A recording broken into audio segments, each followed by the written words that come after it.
high-collared shirts tucked into skin-tight pants over pointy-toed shoes. Oversized wallets, most likely as empty as Brady's, protruded from back pockets and were attached to belt loops by imitation silver or gold chains. So they were decades behind the times, even for rebels. Brady, an obsessive movie watcher, was a James Dean fan and dressed how he wanted, and the rest copied him. One snob called them rebels without a clue.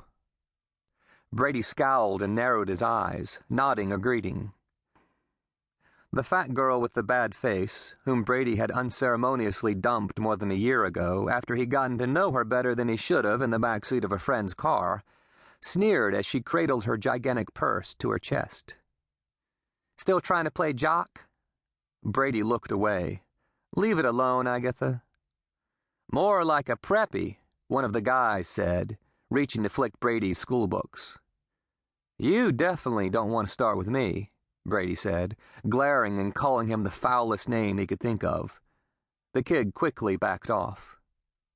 Brady knew he looked strange carrying schoolbooks, but the coach kept track.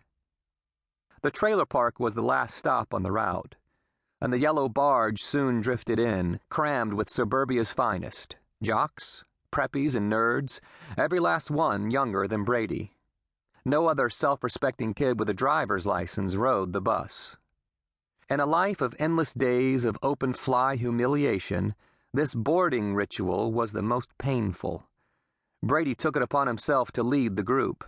They could hide behind him and each other, avoiding the squints and stares and held noses as they slowly made their way down the aisle looking, usually in vain, for someone to slide over far enough to allow one cheek on the seat for the ride to school. Phew! Brewery, smokehouse, B.O. Brady neither looked nor waited. His daily goal was to find the most resolute rich kid and make him move. Today, he stared down at the short-cropped blonde hair of a boy who had been trying to hide a smile while pretending to study. Brady pressed his knee against him and growled, "Move in, Frosh." "I'm a sophomore," the kid huffed as he made room. On the way home, Brady would ride the activities bus. There, he would for sure be the only one of his type, but football earned him his place among the jocks, cheerleaders, thespians, and assorted club members. Wide-eyed at first, they seemed to have grudgingly accepted him, though they still clearly saw the trailer park as a novelty. One evening as he trudged from the bus, Brady had been sure everyone was watching. He turned quickly, only to be proven right, and felt face-slapped.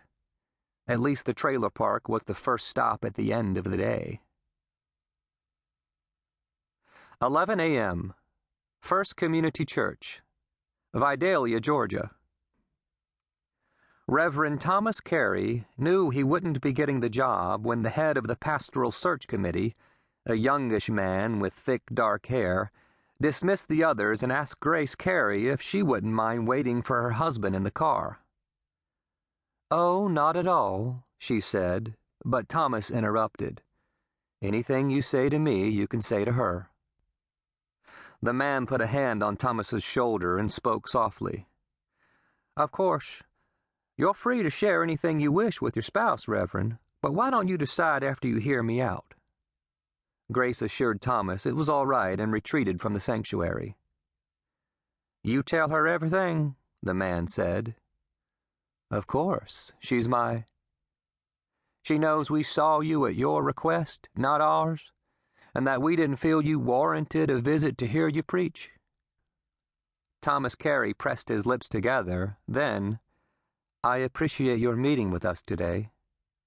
The committee chairman pointed to a pew and leaned against another as Thomas sat.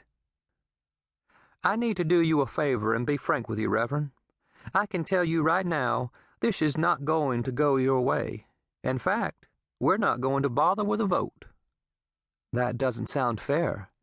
"Please," Dark Hair said. "I know these people, and if I may be blunt, you ranked last on the list of 6 we've already interviewed. Shouldn't you poll the others on their— I'm sorry, but you have a 3-year Bible college diploma, no real degree, no seminary training. You're what?"